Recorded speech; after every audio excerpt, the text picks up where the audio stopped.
Hi YouTube. This is take 2 of autism and providing that detail to other people. Coming out of the autism closet, so to speak. Sharing your personal information with other people is something you do when you have great, wonderful, reciprocal communication back and forth with another human being. You can talk about and discuss everything under the sun with them. And there are almost no boundaries to conversation topics. And even if you set maybe one little boundary of, I really don't like the R word, or please don't use racial slurs around me, or please try to pronounce your words correctly around me. Those little tidbits could be a nuanced hint to them that you might have a learning disability, or that you might be on the spectrum, or that you just might be pedantic, semantic, or a very literal person who takes everything literally. On the other hand, you could just be an asshole. Which, I'm an asshole sometimes. No big deal. It happens to the best of us and to the worst of us. So, coming out of the autism closet is something that is not for the faint of heart. It's not for the lighthearted. It's not for lighthearted acquaintances.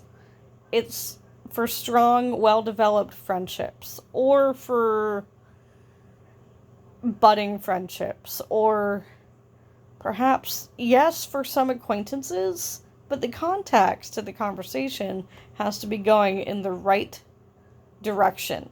You have to know it instinctively that the conversation is going in the right direction, and that your communication skills back and forth between yourself and that person are not going to be impacted or negatively affected by sharing your personal detail of being on the spectrum. Okay, that's a lot of run-on sentences at the 2.5-minute mark.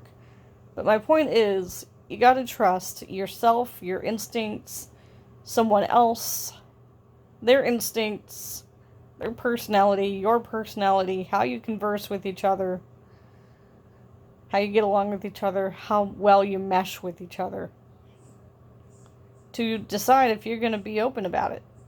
And today I was open about it.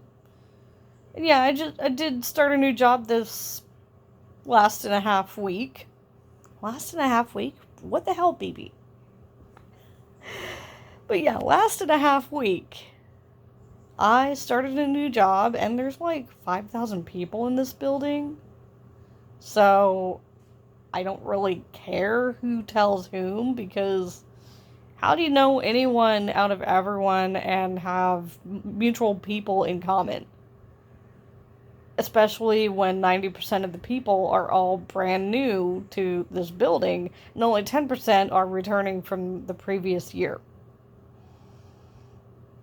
No, it's not a school, but it does run on a specific timeline and schedule for services and events. So, 5,000 people, 10% returning from previous years, 90% completely brand new. I'm okay with telling one or two people. Not the whole world. Not everyone I interact with. But it's okay. And I was just chatting it up with someone today, a middle-aged lady I've worked with the past couple of nights here and there, and we get along pretty well, talking about multiple things under the sun. Lots of different discussion topics. Mesh well enough. And it just came up in conversation, the different things in pop culture and media, social media, Facebook, Twitter, Instagram, YouTube. And I said, oh yeah, speaking of YouTube, I need to make my video today. And she said, oh really? What kind of videos do you do? And I said, autism-related content, sharing about how my life is affected by different normal, everyday things that every person goes through in this world, but may definitely cause distress or changes in a person's behavior if they might be on the spectrum. Hi, over here. I literally said that. I said to her, oh, hi, over here. I'm on the spectrum too. And she said, oh, cool. Or something to that effect. It didn't faze her. It didn't make her overthink my words, because we continued our conversation after that, and it didn't transition away from the autism topic. It just kind of floated into other topics, or just kind of back to the work-based conversation, but with our personality communication skills very intertwined into what we were talking about.